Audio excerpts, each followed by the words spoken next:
Bismillahirrahmanirrahim. Assalamualaikum warahmatullahi wabarakatuh.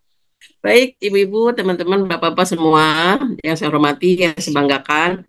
Mohon izin saya diminta ya untuk bergabung ya bersama ibu dan bapak sekalian di dalam acara webinar World Diabetes Day yang luar biasa ya menurut saya. Saya mengikuti dari pagi materi-materinya itu ya, jadi sangat-sangat bermanfaat ya untuk kita sebagai tenaga kesehatan pastinya gitu ya.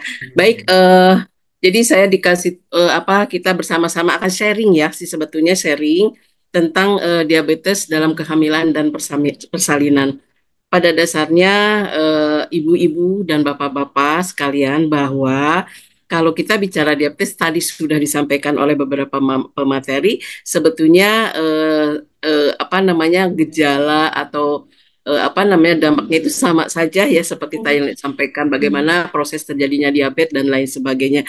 Cuma mungkin di sini saya akan lebih fokus kepada bagaimana sih apabila ibu hamil dan persalinan menderita diabetes, apa dampaknya, apa komplikasinya dan apa bahayanya kita sama-sama. Tapi kalau teman-teman yang ada di rumah sakit, bekerja di rumah sakit, saya kira ini sudah sudah sudah banyak sekali pasti terpapar melakukan ya tindakan-tindakan pertolongan pemeriksaan kehamilan, persalinan ya ketika memang seseorang mengalami diabetes ya. Jadi yang melatar belakangi teman-teman sekalian, ibu-ibu dan bapak sekalian bahwa diabetes mellitus dalam kehamilan ini pastinya memiliki dampak serius bagi bayi dan ibu jika tidak ditangani ya. Dan jika ibu tidak ditangani, jadi pada dasarnya diabetes mellitus pada ibu hamil atau juga ibu yang mau bersalin itu sebetulnya kita bisa mencegah atau kita kita sebagai tenaga kesehatan itu mampu atau bisa menangani kasus-kasus ini. Tapi kita memang harus mengenal dari awal ya ketika memang ibu hamil itu mengalami diabetes. Kemudian menurut WHO 2023 bahwa diabetes mellitus di dalam kehamilan ini sangat mempengaruhi ya sekitar 14% kehamilan global itu dipengaruhinya oleh obesitas ya dan gaya hidup. Jadi obesitas dan gaya hidup yang tidak sehat ini sangat berpengaruh ya. Saya kira ini secara umum sama ya seperti tadi yang disampaikan secara umum itu sama ya bahwa memang obesitas, gaya hidup yang tidak sehat itu sangat berpengaruh ya terhadap penyakit diabetes ini ya. Kemudian berdasarkan data Kementerian Kesehatan dan SKA 2023, sekitar 1-2% itu ibu hamil di Indonesia mengalami diabetes mellitus dalam kehamilan ya. Nah, dengan angka yang lebih tinggi di daerah dengan akses kesehatan yang terbatas. Biasanya ya terjadi tadi ya di angka yang tinggi ini di daerah-daerah dengan akses yang memang sarana dan prasarana yang sangat terbatas atau juga mungkin tenaga kesehatan yang tidak ada dan lain sebagainya. Nah, apa sih diabetes mellitus gestasional ya? Jadi diabetes mellitus gestasional ini yaitu diabetes mellitus pada kehamilan ya. Nah, ini adalah merupakan gangguan toleransi glukosa yang terjadi selama kehamilan, di mana tubuh ibu hamil itu tidak menghasilkan cukup insulin ya. Tadi saya kira sudah jelas ya bagaimana proses terjadinya diabetes ini.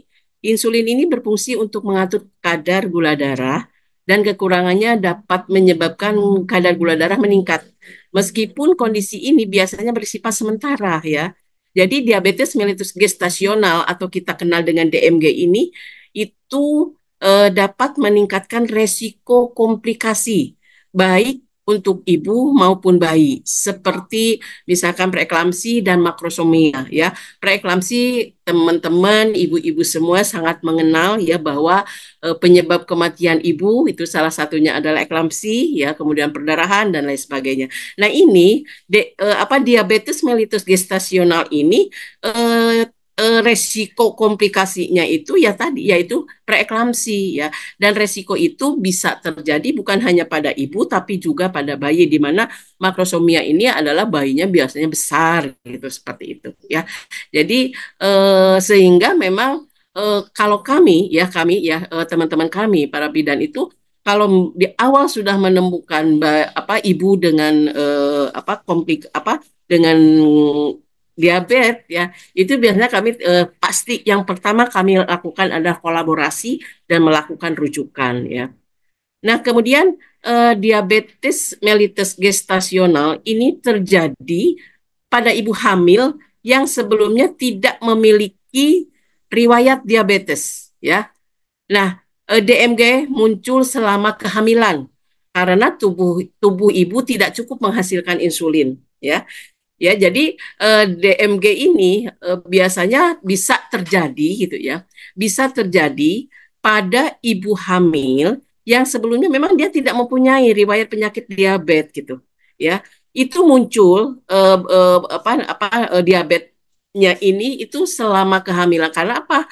Karena memang tubuh ibu itu pada saat dia hamil itu tidak cukup bisa menghasilkan insulin ya.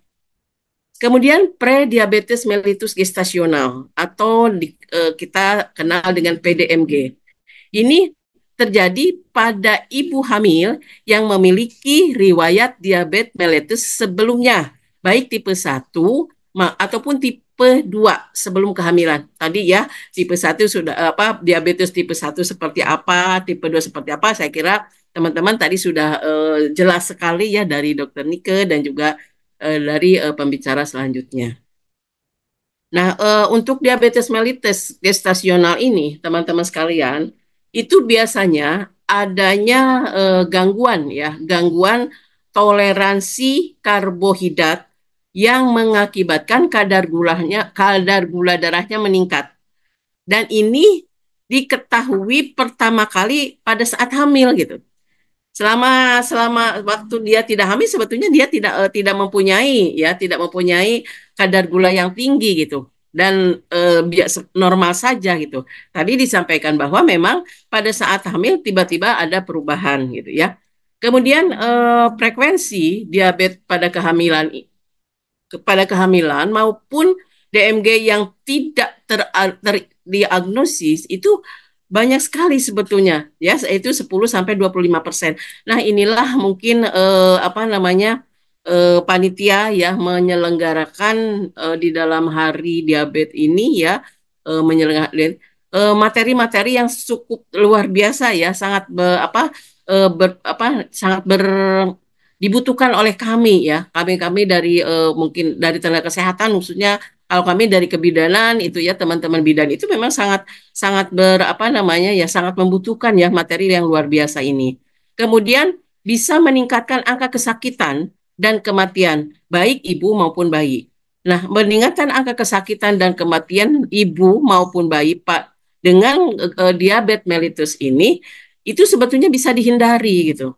Nah, bagaimana? Yaitu pasti pada saat ANC kita harus segera tadi ya menemukan apakah ibu ini memang munculnya tiba-tiba ya dia sebetulnya sebelumnya tidak mengalami sakit diabetes atau memang dia sebetulnya sudah mempunyai penyakit diabetes tipe 1 ataupun tipe 2. Nah, itu berarti kita dari awal sebagai tenaga kesehatan itu harus sudah mampu mendeteksi dini ya. Untuk apa? Ya ini supaya angka kesakitan dan kematian ibu maupun bayi itu bisa dihindari gitu, bisa dihindari ya. Karena saat ini saya kira ibu-ibu kita semua tahu bahwa memang angka kematian ibu, angka kematian bayi itu masih cukup tinggi ya. Dan kalau kena hubungannya dengan diabetes itu tadi, karena diabetes itu tadi juga kita dengar bersama bisa meningkatkan tekanan darah tinggi gitu ya. Nah itu kalau di dalam kehamilan itu ada yang disebut dengan preeklamsi, bahkan yang lebih berat lagi adalah eklamsi. Nah, untuk etiologi untuk DMG ini, diabetes mellitus gestasional, itu disebabkan oleh resistensi insulin ya. yang terjadi karena penurunan sensitivitas insulin dan disfungsi sel beta pankreas. Ya, tadi juga saya kira sudah banyak dibahas ya, teman-teman. Kemudian hormon-hormon yang diproduksi oleh plasenta, nah, selama kehamilan dapat menghambat kerja insulin. Ini menyebabkan sel-sel tubuh ibu menjadi resisten terhadap insulin. Akibatnya kadar gula darah meningkat yang dapat memicu terjadinya DMG, faktor resiko seperti obesitas, usia, ya, dan riwayat keluarga juga dapat memperburuk kondisi ini, ya. Nah, di sini dikatakan bahwa eh, karena penurunan sensitivitas insulin dan disfungsi sel beta pankreas, ya, tadi sudah dibahas. Kemudian hormon-hormon yang diproduksi oleh plasenta. Karena kalau ibu hamil itu sebetulnya kan bayi itu untuk memberikan nyaman kepada bayi atau memberikan makanan kepada bayi, untuk memberikan oksigen kepada bayi itu kan melalui plasenta. Nah, dengan adanya penurunan sensitivitas insulin ini, sehingga plasenta selama kehamilan dapat menghambat kerja insulin gitu. Ya, jadi memang plasenta ini sebetulnya salah satunya itu dapat menghambat kerja insulin yang menyebabkan sel tubuh ibu menjadi resisten terhadap insulin gitu ya. Nah, ini kemudian ini ibu-ibu, bapak sekalian yang saya hormati, ada beberapa faktor ya. Ada beberapa faktor risiko, yaitu hampir sama sebetulnya ya dengan faktor risiko yang secara umum ya, diabetes secara umum sebetulnya secara umum itu sama gitu. Resikonya di sini kan usia lebih dari 25 tahun ya. Kemudian indeks massa tubuh ya, tubuh tinggi, jadi tinggi ininya IMT-nya teman-teman sekalian ya. Kemudian riwayat keluarga, ada keluarga yang mempunyai penyakit diabetes ya. Kemudian riwayat diabetes gestasional pada kehamilan sebelumnya. Nah, di sini memang kita sebagai tenaga kesehatan itu harus betul-betul bisa menggali dari awal ketika anamnesa, ketika kita melakukan pengkajian, ini jangan lupa di dalam kalau kita memang di dalam buku KIA itu ada ya, ada apa penyakit, riwayat penyakit itu harus ditanyakan gitu ya, sehingga kita akan tahu apakah memang pasien ini misalkan pasien misal G2 P1A0 misalkan, dia apakah dia mempunyai riwayat diabetes gestasional atau tidak gitu ya. Nah, kalau ternyata iya, berarti kan kita harus sudah dari awal kita sudah bisa mengantisipasi, kita sudah melakukan apa namanya, deteksi secara dini gitu ya, secara dini, dan apa yang harus kita lakukan gitu kan. Pasti ketika ditemukan diabetes, kita ya, kalau kami gitu ya, para bidan itu melakukan kolaborasi ya, melakukan kolaborasi atau kita melakukan rujukan biasanya ke jejaring ibu bidan itu sendiri. Kalau dari puskesmas pastinya juga ada opjin dan lain sebagainya ya. Nah, ini ya tadi dikatakan melahirkan bayi. Jadi kalau berat lebih dari 4,5 kilogram, itu ya kita harus hati-hati gitu. Misalkan dulu anak pertama saya itu 4,5 kilogram misalkan. Nah, kita memang kalau kita kan berpikiran oh sehat, hebat gitu ya, bagus gitu ya. Besar 4,5 kilogram. Tapi kita harus curiga gitu. Jangan-jangan sebetulnya ibu ini menderita penyakit diabetes gitu ya. Kemudian gaya hidup kurang aktif ya. Tadi ya bahkan mungkin nanti ada materi tentang olahraga dan lain sebagainya, bagaimana untuk mencegah terjadinya diabetes ini ya. Jadi memang biasanya ya itu ibu-ibu yang diam, tidak aktif, semuanya sudah dikerjakan oleh ART gitu ya semuanya. Jadi ibu tinggal makan, nggak beraktivitas, udah makan tidur dan lain sebagainya ya. Jadi itu bukan hanya olahraga gitu ya, tapi bagaimana kehidupan kita sehari-hari itu, apakah memang kita diam gitu, tidak melakukan apa-apa gitu ya, seperti itu. Kemudian ada kondisi medis tertentu, ya misalnya hipertensi, ya. Nah, ini ya kalau misalkan dengan hipertensi ini bisa juga ya menjadi faktor resiko ya dengan ibu dengan apa namanya riwayat diabetes ini. Kemudian PCOS ini kelainan hormon ya, kelainan hormon yang ada pada ibu ya. apa tadi juga sudah di ini di apa namanya di apa dibahas juga bahwa hormon androgennya itu biasanya akan tinggi pada ibu-ibu yang mengalami dengan PCOS ini ya. Kemudian etnisitas kelompok Asia. Jadi ini dilihat dari situasi lingkungan ya atau misalkan negara atau budaya gitu ya. Budaya dari salah satu komunitas gitu. Itu juga akan menjadi mempengaruhi faktor risiko ini. Kemudian penyakit tertentu saya kira tadi sudah ya, dengan penyakit-penyakit ini juga ada gangguan metabolisme, ini juga akan meningkatkan resiko ya terhadap ibu hamil, ibu bersalin ya. Nah, untuk ini Mohon maaf, waktunya 10 menit lagi iya siap Bu, terima untuk kasih. pemaparan. Ya siap Bu. Jadi saya harus agak cepat ya. Oke. Patofisiologi, jadi untuk apa DMG ini adalah biasanya dipengaruhi oleh hormon plasenta ya atau human placenta laktogen, estrogen, kortisol karena kalau dalam tubuh seseorang itu kan banyak sekali hormon-hormon gitu ya. Nah, ini beberapa hormon yang ini akan menghambat kerja insulin. Nah, resistensi insulin ini akan meningkat pada ibu hamil ya sehingga glukosa tidak dapat diambil oleh sel tubuh dengan efisien dan akhirnya menyebabkan kadar gula darah menjadi meningkat.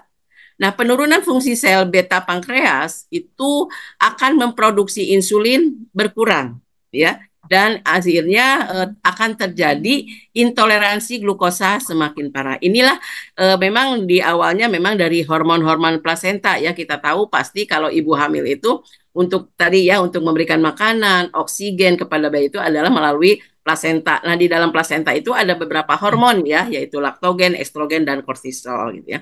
Nah, untuk manifestasi klinis ya untuk DMG ini ada saya kira sama juga ya poliuria yaitu peningkatan frekuensi buang air kecil. Jadi gejalanya itu sama ya.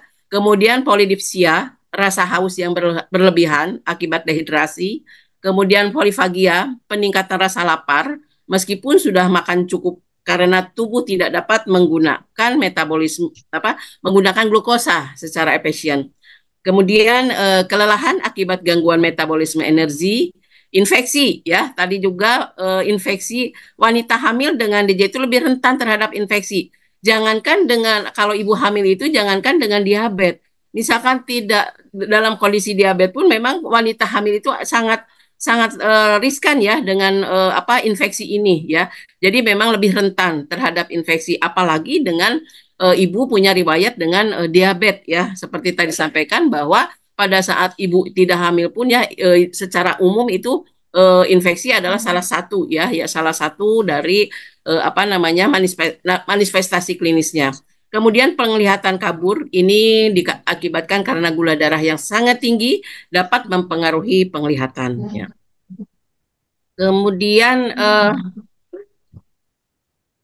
nah, ini tanda-tanda gejala ya pada diabetes mellitus gestasional. Apa saja sih tanda-tandanya tadi sebetulnya sama ya. Sering merasa lapar, sering merasa haus, tadi ya sama ya. Kemudian sering buang air kecil, penurunan berat badan, infeksi pada vagina, mudah merasa lelah, kemudian kesemutan pada tangan dan kaki, pandangan kabur, dan proses penyembuhan luka lebih lama, permasalahan dalam hubungan seksual ya. Saya kira tadi sudah disampaikan sama. Nah, diagnosis DMG ini, ibu-ibu sekalian, teman-teman sekalian, biasanya kita akan melihat diabetes mellitus pada kehamilan didiagnosis bila memenuhi satu atau lebih kriteria di bawah ini.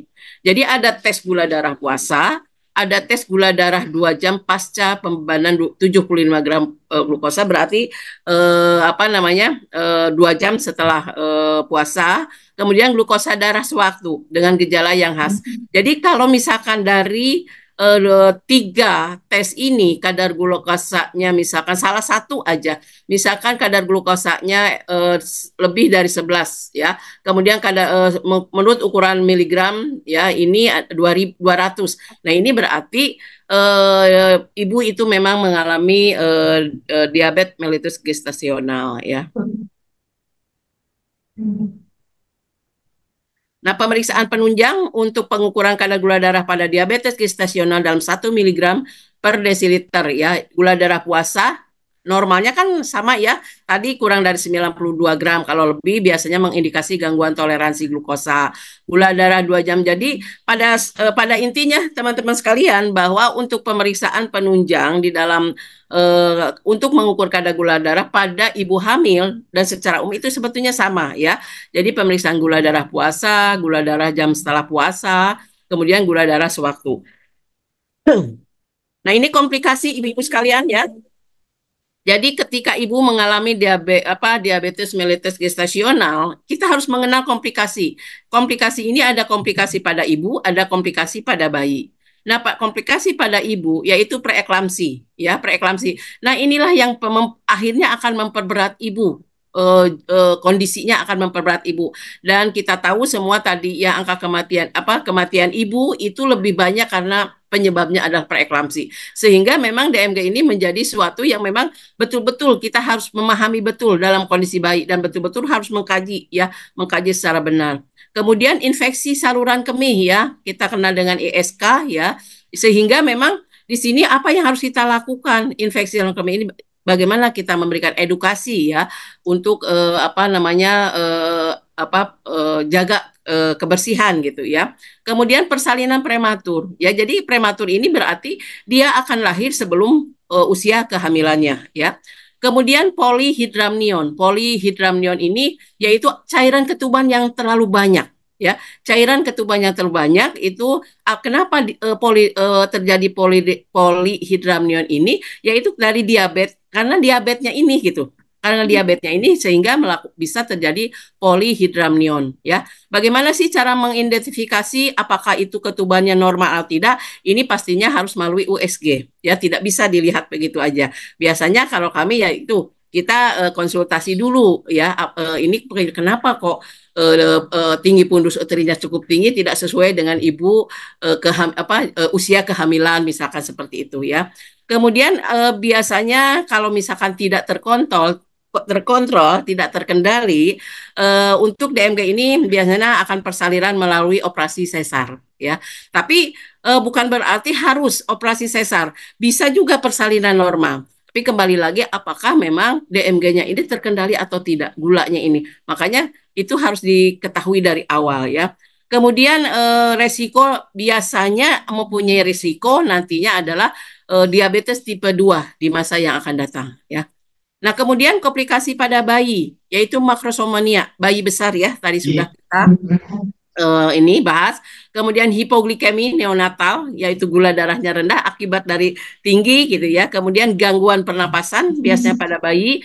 Kemudian bayi jaundice, yaitu kuning ya, dan juga penyakit jantung. Dan kemungkinan bisa juga menyebabkan kematian perinatal. Inilah teman-teman sekalian yang harus, kenapa DMG ini harus kita harus bisa mendeteksi dini dari awal, karena komplikasinya ini memang cukup berat ya. Nah, ini toleransi untuk glukosa oral pada ibu dengan DMG ini, minta ibu untuk makan makanan yang cukup, karbohidrat selama 3 hari, kemudian berpuasa selama 8 sampai 12 jam ya. Ini untuk tes ya, tes toleransinya, apa yang harus dilakukan. Sebelum dilakukan pemeriksaan, baru kita periksa. Kemudian kadar gula darah puasa dari darah vena di pagi hari, kemudian diikuti pemberian beban glukosa 75 gram yang dilakukan dalam 200 ml air, diminum dalam waktu paling lama 5 menit. Dilanjutkan dengan pemeriksaan. Kemudian kadar glukosa darah 1 jam lalu dan 2 jam kemudian. Nah, ini ya untuk Mohon maaf Ibu, waktunya 1 menit lagi. ya, siap. Ini tata laksana DMG ini non farmakologi terkait gaya hidup ya. Tadi sudah terapi nutrisi medis, aktivitas fisik, menjaga berat badan. Untuk terapi farmakologinya insulin, metformin. Ini saya kira enggak ini ya. Jadi ini ada beberapa penelitian yang mengkaji hubungan antara diabetes gestasional dan resiko kelebihan berat badan pada keturunan dengan fokus pada laju pertumbuhan janin sebagai mediator potensial. Peneliti menemukan bahwa kehamilan yang terpengaruh oleh DG menunjukkan laju pertumbuhan janin yang lebih tinggi mulai minggu ke-25. Nah, apa yang bisa kita lakukan? Jadi diawali dari pelayanan antenatal pada ibu hamil riwayat diabetes ya. Kita lihat hipoglikemi yang terdekat pada kehamilan harus ditentukan klasifikasinya. klasifikasi apakah dia tipe 2 dengan kehamilan atau diabetes mellitus gestasional. Ini ya bahaya-bahaya tadi tekanan darah tinggi, preeklamsia, persalinan sulit, keguguran atau bayi lahir mati, bayi kuning, hipoglikemia pada bayi, bayi lahir dan prematur, diabetes tipe 2 di kemudian hari. Nah, untuk mencegah diabetes gestasional, mengontrol berat badan, mengkonsumsi makanan sehat, dan berolahraga secara rutin. Nah, ini jadi kalau kami ini di pertemuan awal ketemu dengan ibu hamil, kita akan melihat kondisi diabetes mellitus itu sikap kita adalah merujuk dulu ya. Nanti kita berkolaborasi kalau memang dianggap bisa kita lanjutkan, biasanya dokter Opjin akan mengembalikan kepada kita, kita mengawal. Nah, pada saat udah mau menjelang hamil, apakah boleh melahirkan oleh kita atau memang harus di rumah sakit atau harus seksio. Baik, Ibu Uji, mohon maaf, itu mungkin yang bisa saya sampaikan. Mudah-mudahan bermanfaat buat teman-teman semua. Terima kasih. Assalamualaikum Iya. warahmatullahi wabarakatuh.